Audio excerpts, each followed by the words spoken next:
आंकड़ों को लेकर ताजा अपडेट दे देते हैं।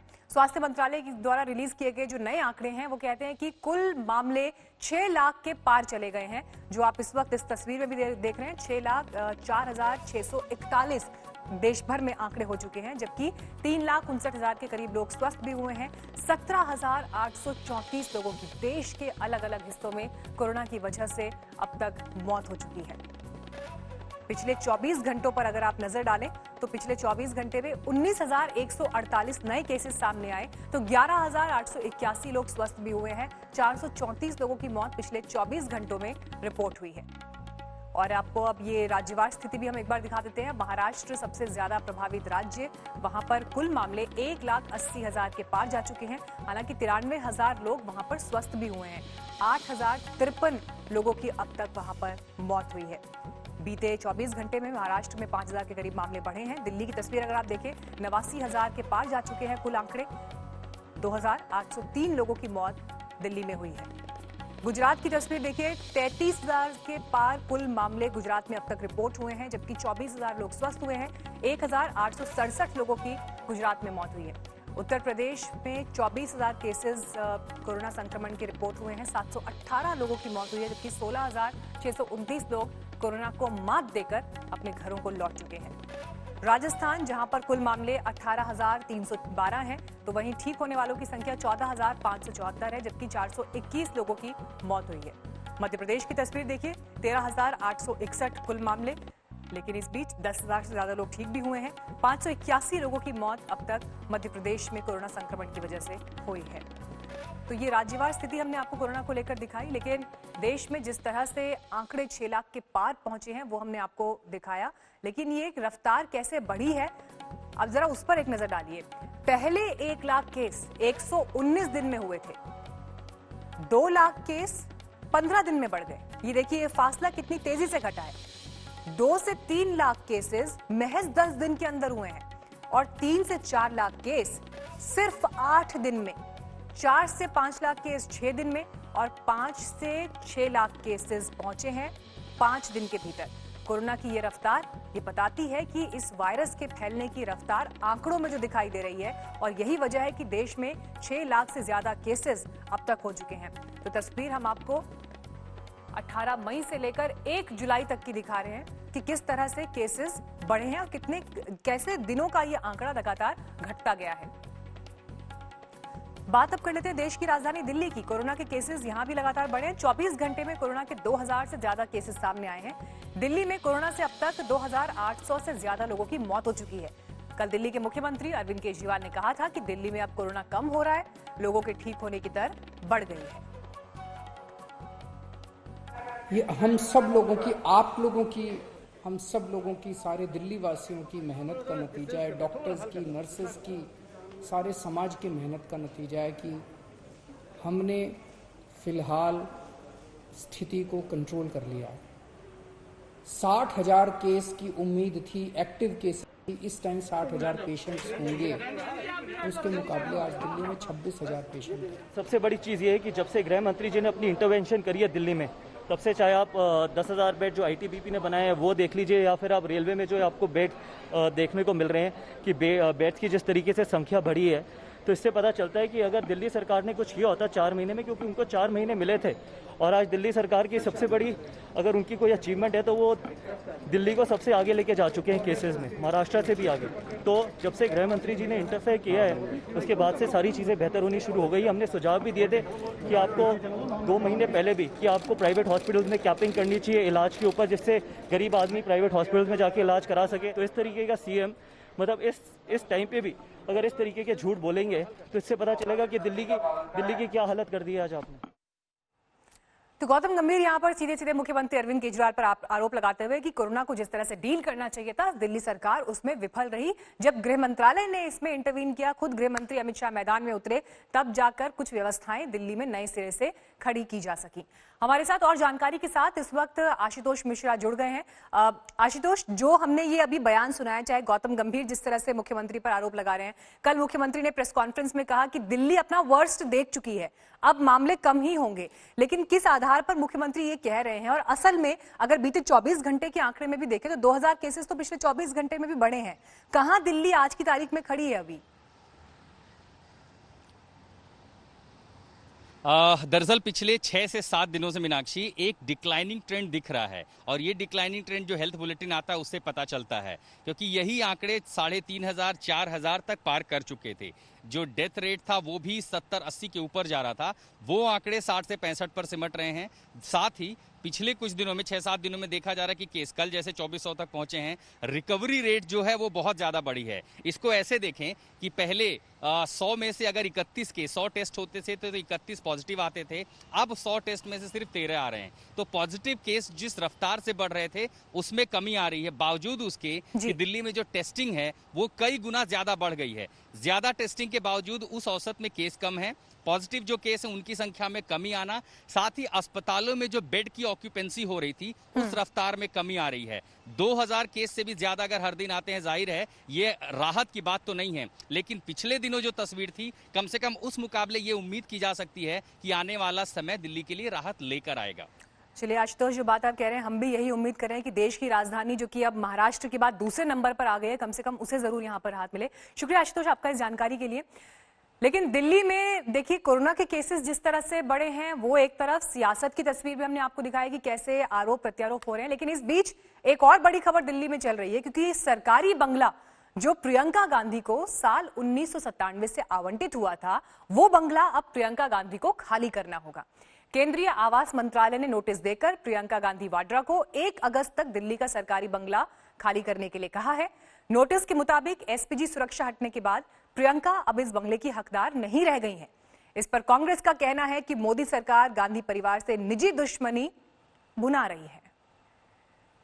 प्रियंका गांधी का अगला पता होगा कौल निवास, उत्तर प्रदेश, लखनऊ, और वो इसलिए क्योंकि राजधानी दिल्ली में, लुटियंस दिल्ली में मेरे ठीक पीछे 35 नंबर का वो बंगला जहां वो अपने परिवार के साथ लगभग 2 दशक से रह रही थी, अब वो बंगला उनसे ले लिया गया है। नवंबर 2019 में एसपीजी की सुरक्षा सिक्योरिटी कवर हटाए जाने के बाद अब वो इस बंगले के लिए इंटाइटल्ड नहीं है, और इसीलिए अब उनसे वो आवंटन रद्द कर दिया गया है। उसके बदले में बिल भी भेजा गया था जो कि प्रियंका गांधी ने उसे चुका दिया है।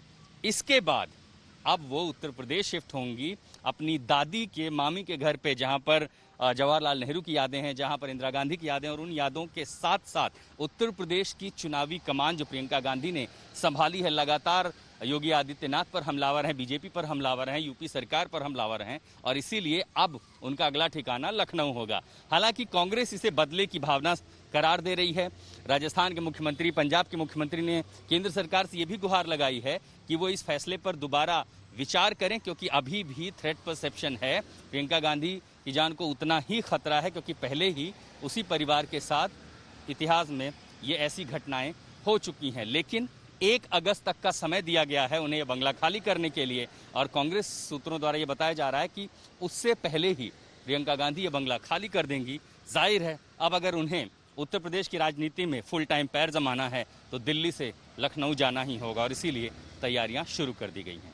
प्रियंका गांधी के बंगले के ठीक बाहर लुटियंस दिल्ली में अजय ठाकुर के साथ में आशुतोष मिश्रा, आज तक। तो चलिए, दिल्ली से बंगला खाली करना होगा प्रियंका गांधी को, लेकिन खबर यह है कि प्रियंका लखनऊ शिफ्ट करेंगी। हम आपको लखनऊ के उस घर की तस्वीर दिखाते हैं जहां पर प्रियंका गांधी के शिफ्ट होने की तस्वीर आई। देखिए, ये वो बंगला है। अब इस बंगले की ऐतिहासिकता भी अपनी जगह है, क्योंकि इंदिरा गांधी की मामी और कांग्रेस की पूर्व जानी मानी नेता शीला कौल का ये बंगला है, जिसकी तस्वीर आप इस वक्त देख रहे हैं, और इसी बंगले को जाना जाता है कौल हाउस के नाम से। कौल हाउस में प्रियंका गांधी के रहने की चर्चा है। कौल हाउस के तस्वीरें भी हम आपको दिखा रहे हैं। अब यहां प्रियंका गांधी शिफ्ट होंगी, और जिस बात का जिक्र देखिए अभी आशुतोष भी कर रहे थे कि क्या ये जो वक्त है, जिस तरह से ये फैसला हुआ है, ये एक ब्लेसिंग इन डिस्गाइज होगा, क्योंकि उत्तर प्रदेश की राजनीति में प्रियंका गांधी ने लोकसभा चुनाव के समय में कदम रखा, एंट्री ली और सक्रिय पद लिया कांग्रेस पार्टी में, लेकिन रह वो दिल्ली में रही थी। अब लखनऊ में शिफ्ट होना उत्तर प्रदेश में उनकी मौजूदगी को किस तरह से उभारेगा, ये आने वाले दिनों में पता चलेगा। लखनऊ के गोखले मार्ग पर ये वो बंगला है जिसके बारे में कहा जा रहा है कि प्रियंका गांधी दिल्ली का बंगला खाली कराए जाने के बाद शिफ्ट होंगी। और ये बंगला जो प्रियंका गांधी हैं उनकी रिश्तेदार शीला कौल, जो कि इंदिरा गांधी की मामी थी, उनका बंगला है, जो कभी यहाँ पर रहा करती थी। और मैं आपको बता दें हम कि ये बंगला जो अंदर से आप यहाँ से दिखाना मुश्किल है, लेकिन फिर भी इसका जो पिछला हिस्सा है वो काफी बड़ा है।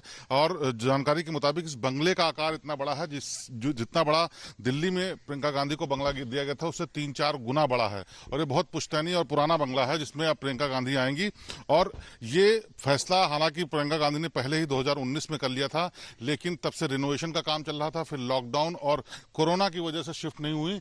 लेकिन अब चूंकि दिल्ली का बंगला उनसे खाली करने के लिए कहा गया है, 1 अगस्त तक टाइम दिया गया है, इसके बाद प्रियंका गांधी ने फैसला किया है कि वो इसी बंगले में रह करके यूपी की राजनीति का संचालन करेंगी, क्योंकि 2022 में यूपी में चुनाव है और बार बार दौरे के लिए उनको आना ही पड़ता है। अभी तक वो दिल्ली से ही यहाँ पर आती थी, लेकिन ये बेहद जरूरी है कि वो यहाँ पर मौजूद रहें और अपने पार्टी कार्यकर्ताओं में जान फूकें, और इसीलिए फैसला किया गया था। फिलहाल अब आने वाले कुछ दिनों के भीतर प्रियंका गांधी यहाँ पर शिफ्ट हो सकती हैं। हालांकि पूरे परिवार के शिफ्ट होने की अभी तक बात नहीं है, क्योंकि ये साफ नहीं है कि कौन कौन के साथ आएगा, लेकिन इतना तय है कि ये उनका वो ठिकाना रहने वाला है जो कि 2022 के चुनावों के लिए यहाँ से रणनीति तय होगी, यहीं पर कार्यकर्ताओं से मिलेंगी और यहीं से वो यूपी की राजनीति पर नजर रखेंगी। आपने ये रिपोर्ट देखी जिसकी जानकारी अभी दे रहे थे हमारे संवाददाता भी कि किस तरह का एक घर है और आगे आने वाले दिनों में क्या हो सकता है। लेकिन आज बड़ी हलचल का दिन मध्य प्रदेश में भी रहने वाला है, क्योंकि शिवराज सिंह सरकार का कैबिनेट विस्तार है। अब तक एमपी सरकार में मुख्यमंत्री शिवराज के अलावा 5 मंत्री ही हैं, लेकिन आज सुबह 11 बजे करीब 25 मंत्रियों के शपथ लेने की संभावना है। शिवराज मंत्रिमंडल विस्तार आज इसलिए भी अहम है क्योंकि कमलनाथ सरकार गिरने के बाद कांग्रेस के कद्दावर नेता ज्योतिरादित्य सिंधिया बीजेपी में आ चुके हैं। ऐसे में सबकी निगाहें इस बात में हैं कि शिवराज के मंत्रिमंडल में ज्योतिरादित्य सिंधिया की कितनी पकड़ होगी और उनके कितने विश्वसनीय लोगों को यहां पर जगह मिलती है। लंबे इंतजार के बाद आखिरकार शिवराज सरकार का कैबिनेट विस्तार आज होने जा रहा है। मैं इस वक्त राजभवन के बाहर मौजूद हूँ।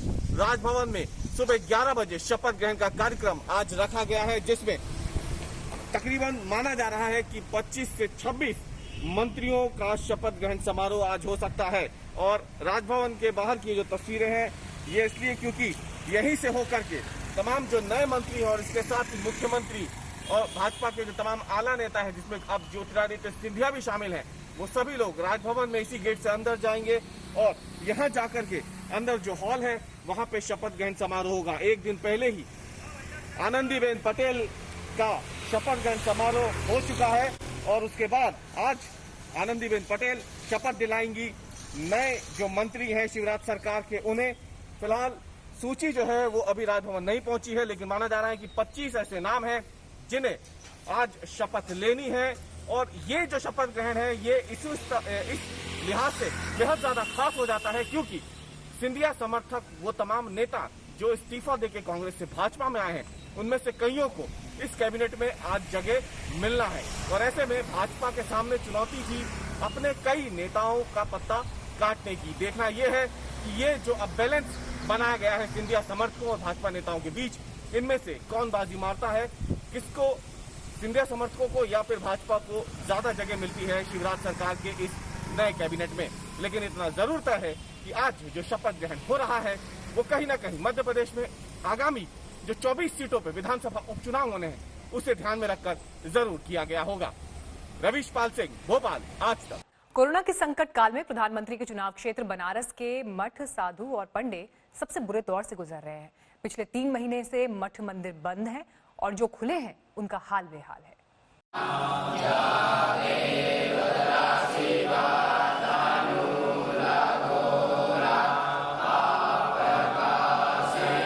कोरोना काल में वाराणसी के सबसे बड़े पातालपुरी मठ की हालत खस्ताहाल है, क्योंकि अब इनके पास मठ चलाने के संसाधन और पैसे नहीं बचे।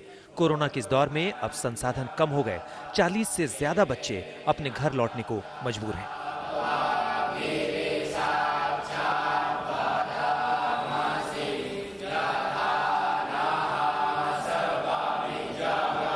श्रद्धालुओं, यजमानों से मिलने वाली सहायता राशि बंद हो चुकी है, चढ़ावा बंद हो चुका है।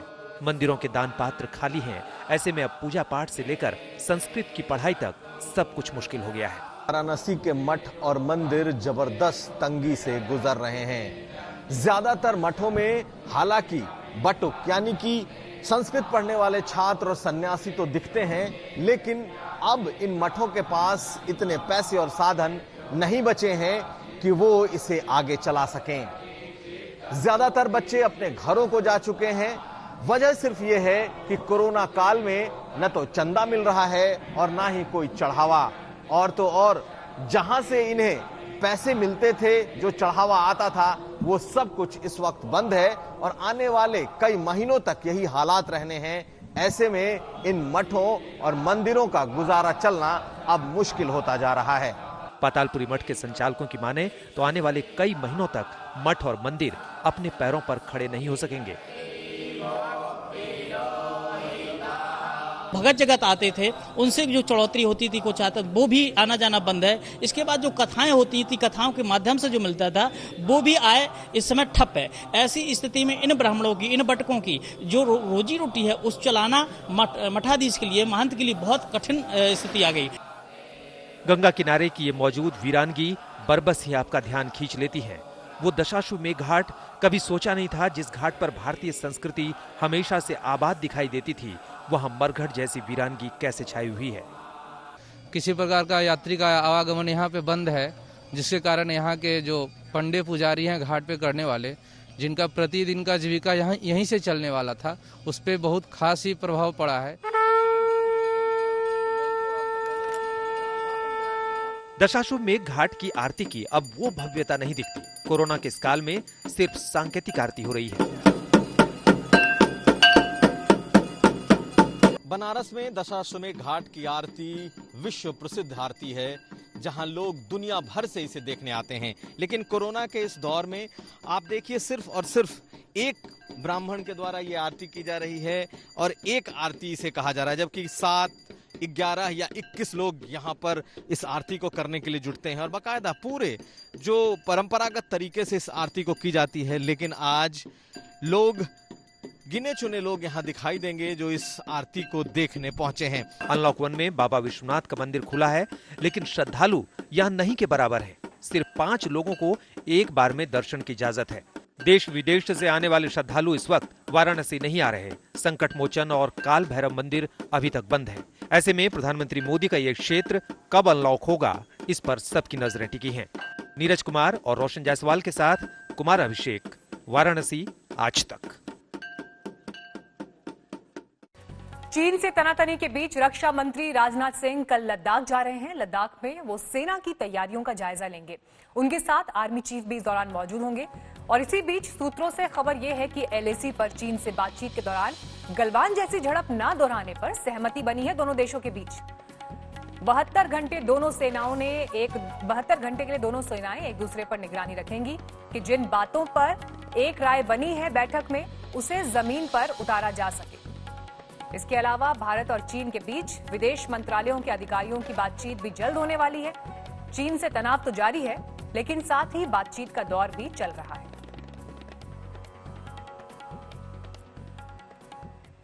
चीन के खिलाफ अमेरिका ने समंदर में घेरेबंदी कर दी है।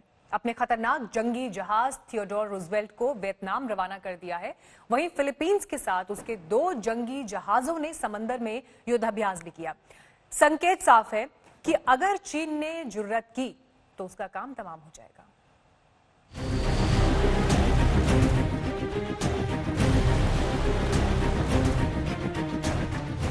समंदर में घिर गया चीन।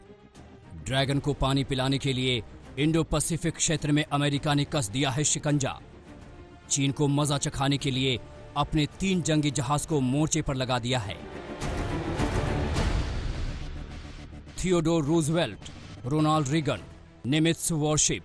अमेरिका का जंगी जहाज थियोडोर रूजवेल्ट वियतनाम की तरफ बढ़ रहा है।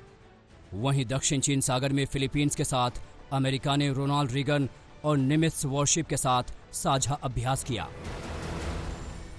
चीन के आक्रामक रवैये को देखकर अमेरिका अपना प्लान शुरू कर चुका है, जहां एक तरफ अपने 2 जंगी जहाजों को फिलीपींस सी में अभ्यास के लिए भेज चुका है, वहीं दूसरी तरफ अमेरिका ने अपने सबसे बड़े एयरक्राफ्ट कैरियर थियोडोर रूजवेल्ट को वियतनाम की तरफ रवाना कर दिया है।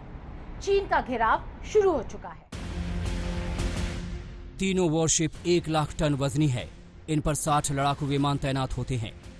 2017 में उत्तर कोरिया से विवाद के बाद ये पहली बार है जब अमेरिका ने अपने इतने जहाजों को इस क्षेत्र में तैनात किया है। अमेरिका प्रशांत फ्लीट ने बयान में कहा कि अमेरिका नौसेना मिशन के लिए तैयार है। इंडो पैसिफिक में तेजी से युद्ध का मुकाबला करने की हमारी क्षमता और क्षेत्रीय स्थिरता का समर्थन करने वाले अंतर्राष्ट्रीय मानदंडों को चुनौती देने वाले सभी लोगों का सामना करने की हमारी तत्परता को दिखाता है। अमेरिका ने अपने 3 सुपर कैरियर तैनात करके चीन को साफ संकेत दे दिया कि अगर उसने जुर्रत की तो गंभीर परिणाम भुगतने पड़ेंगे। वहीं अमेरिका के विदेश मंत्री माइक पोम्पियो ने कहा कि चीन की पीपल्स लिबरेशन आर्मी यानी पीएलए का मुकाबला करने के लिए वैश्विक तैनाती की समीक्षा की जा रही है। चीन के साथ भारत, मलेशिया, इंडोनेशिया और फिलीपींस जैसे देशों के साथ बढ़ते खतरे को देखते हुए ये समीक्षा की जा रही है।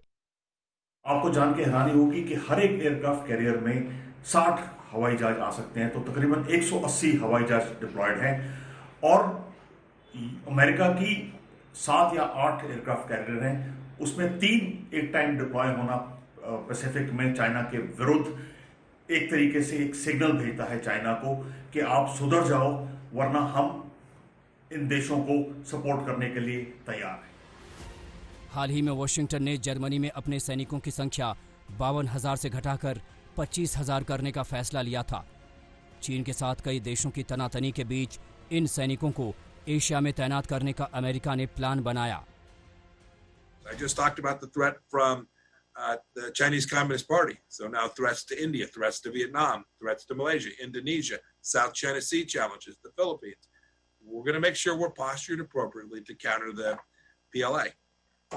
We think that's the challenge of our time, and we're going to make sure we have resources in place to do that. Indo Pacific और दक्षिण चीन सागर क्षेत्र में अमेरिका ने कई बार संयुक्त अभियान को अंजाम दिया है। नवंबर 2018 रोनाल्ड रीगन और John C Stennis carrier strike group ने फिलीपीन सागर में संयुक्त अभियान चलाया। सितंबर 2014 द जॉर्ज वाशिंगटन और Carl Vinson carrier strike group ने दक्षिण चीन सागर और पूर्वी चीन सागर में ऑपरेशन चलाया। 2009 द जॉर्ज वाशिंगटन और निमित्ज 2 कैरियर स्ट्राइक ग्रुप ने पश्चिमी प्रशांत क्षेत्र में एक साथ अभियान चलाया। चीन के साथ अमेरिका की कड़वाहट बढ़ती जा रही है। टेंशन का दायरा इस कदर बढ़ गया है कि दोनों मुल्कों के बीच अब बातचीत की गुंजाइश नहीं बची। चीन को सबक सिखाने के लिए अमेरिका ने चौतरफा किलेबंदी कर दी है। गीता मोहन, दिल्ली, आज तक। अमेरिका तो बहुत पहले से ही चीन को चैलेंज करता रहा है। कोरोना के मसले पर चीन का गुनाह कौन नहीं जानता। उसके बाद भारत के साथ चीन ने साजिश की। एलएसी पर जो अमानवीय बर्ताव जवानों के साथ हुआ, उसके लिए कूटनीतिक घेरेबंदी तेज हो गई है। चीन को आर्थिक झटका देने के लिए ताबड़तोड़ फैसले लिए गए हैं।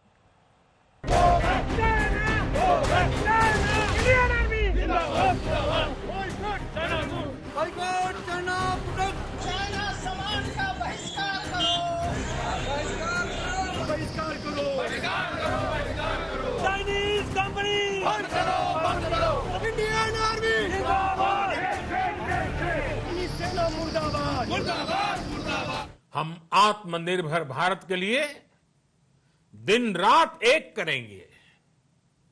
हम सब लोकल के लिए वोकल होंगे। देश लोकल के लिए वोकल हो चला है। मेड इन चाइना के खिलाफ हिंदुस्तान ने कमर कस ली है। जो मुहिम चल पड़ी है उसे देखकर चीन बौखलाया हुआ है। उसे समझ नहीं आ रहा कि करें क्या। जो गलती गलवान में की उसकी सजा हिंदुस्तान इस रूप में देगा, उसे यकीन नहीं हो रहा। खिसियाई बिल्ली अब खंभा नोचने लगी है। देश में गुस्सा है। 20 शहीदों को जो खोया है। चीन तो सबक सीखेगा क्योंकि तेवर तल्ख है। आगे आगे देखते जाइए, आपको दिखाते हैं कि कैसे चीन को दिन ब दिन झटका लग रहा है।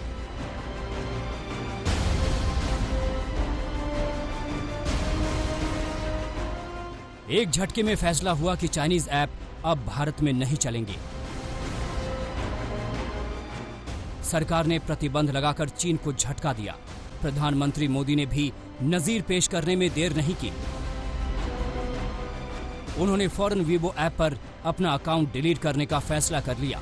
वीवो ऐप पर पीएम मोदी के 2,44,000 फॉलोअर्स थे। 2 दिन पहले ही केंद्र सरकार ने 59 चीनी ऐप पर प्रतिबंध लगाने का फैसला किया। इसमें टिकटॉक, हेलो, वीचैट जैसे ऐप शामिल हैं। कई चीनी ऐप पर भारतीयों का डेटा चोरी करने का आरोप लग रहा था। यह कदम आईटी एक्ट 2000 के मुताबिक उठाया गया है। भारत सरकार ने जितने भी चीनी ऐप बंद किए हैं वो चाइना के 2 शहर शंचन और हांगजो से चलते थे। ये चीनी ऐप बहुत बड़े बड़े ऐप है। इनके बैकएंड में, इनके अपडेट में बहुत सारे लोग काम करते हैं। इन ऐप का बंद होना या इनका कारोबार का कम होना इन शहरों की अर्थव्यवस्था पे सीधा सीधा असर करेगा और साथ में इन शहरों के रोजगार पे भी सीधा सीधा हमला होगा।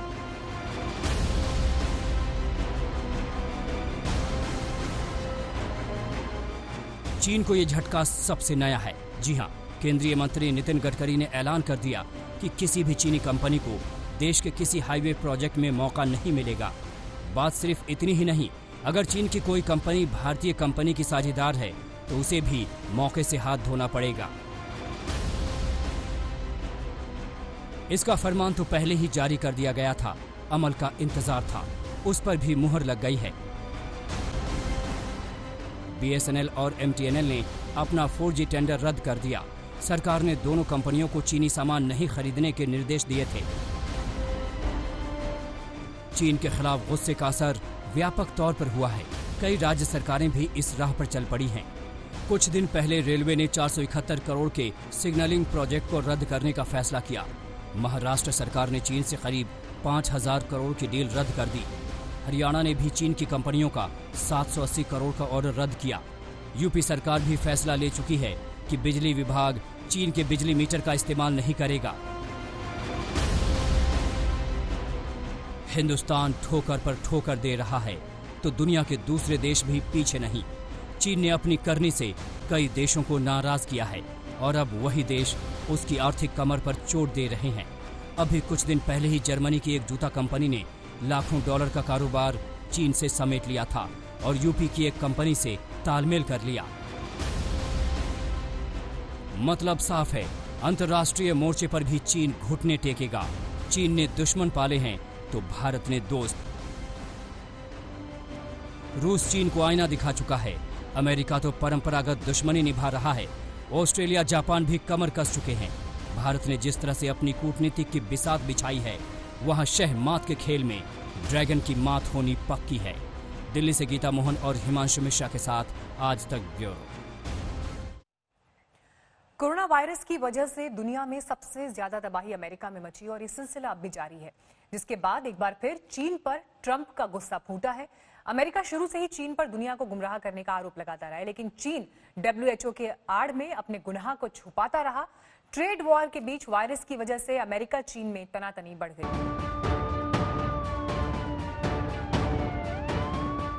दुनिया का सुपर पावर परेशान है। वायरस से नहीं थम रही है तबाही। चीनी वायरस से अमेरिका में बर्बादी का ग्राफ लगातार बढ़ता जा रहा है। कोरोना की वजह से 27 लाख से ज्यादा लोग बीमार हो चुके हैं, यानी दुनिया के करीब 1/4 संक्रमित लोग अमेरिका में ही हैं। वहीं 1,30,000 से ज्यादा लोगों की जान जा चुकी है। खतरे के इसी संकट से अमेरिका के राष्ट्रपति डोनाल्ड ट्रंप आग बबूला हैं। चीन के खिलाफ उनके गुस्से का पारा लगातार बढ़ता जा रहा है। ट्रंप ने कहा है कि जैसे जैसे मैं पूरी दुनिया में महामारी का विकराल रूप फैलते देख रहा हूं, जिसमें अमेरिका को महामारी से हुई भारी क्षति भी शामिल है, वैसे वैसे चीन के खिलाफ मेरा गुस्सा बढ़ता जाता है। कोरोना वायरस की वैश्विक महामारी के लिए ट्रंप बीजिंग को लगातार दोषी ठहराते रहे हैं। दोनों देशों के बीच ट्रेड वॉर के बीच कोरोना वायरस की महामारी ने तनाव और बढ़ा दिया। हालांकि चीन ने ट्रंप प्रशासन पर महामारी का राजनीतिकरण करने का आरोप मढ़ दिया। अमेरिका अपने यहाँ फैली महामारी को नहीं संभाल पाने की वजह से ध्यान भटकाने के लिए ऐसे आरोप लगाता है। अमेरिकी राष्ट्रपति डोनाल्ड ट्रंप ने चीन से रिश्ते तोड़ने की धमकी भी दे चुके हैं। ट्रंप लगातार चीन पर हमले करते रहे हैं। Well, if they were knowingly responsible, certainly. If it was a mistake is a mistake. But if they were knowingly responsible, yeah, then there should be consequences. Virus से मची तबाही के बीच ही ट्रंप ने WHO से रिश्ते तोड़ डाले। लगातार WHO की नीतियों को इस वायरस के फैलने के लिए जिम्मेदार बताया। ट्रंप का मानना था कि WHO ने दुनिया से इस बात को छुपाया कि चीन से पूरी दुनिया में वायरस फैला। It's coming in and I'm getting pieces already and we're not happy about it and we are by far the largest contributor to WHO, World Health, and they misled us. I don't know. They must have known more than they knew because they came after what other people knew that weren't even involved. We knew things that they didn't know, and either they didn't know or they didn't tell us, or right now they're literally a pipe organ for China. America और चीन की तलखी में virus ने आग में घी का काम किया है। अमेरिका ही नहीं, पूरी दुनिया चीन के झूठ से परेशान है। अगर वक्त रहते चीन दुनिया को इत्तला कर दिया होता, कोरोना वायरस के बारे में बता दिया होता, तो शायद पूरी दुनिया में इतनी बड़ी तबाही नहीं होती। लेकिन इस तबाही का खामियाजा चीन को भुगतना होगा, उसे इसकी कीमत अदा करनी होगी। आज तक ब्यूरो।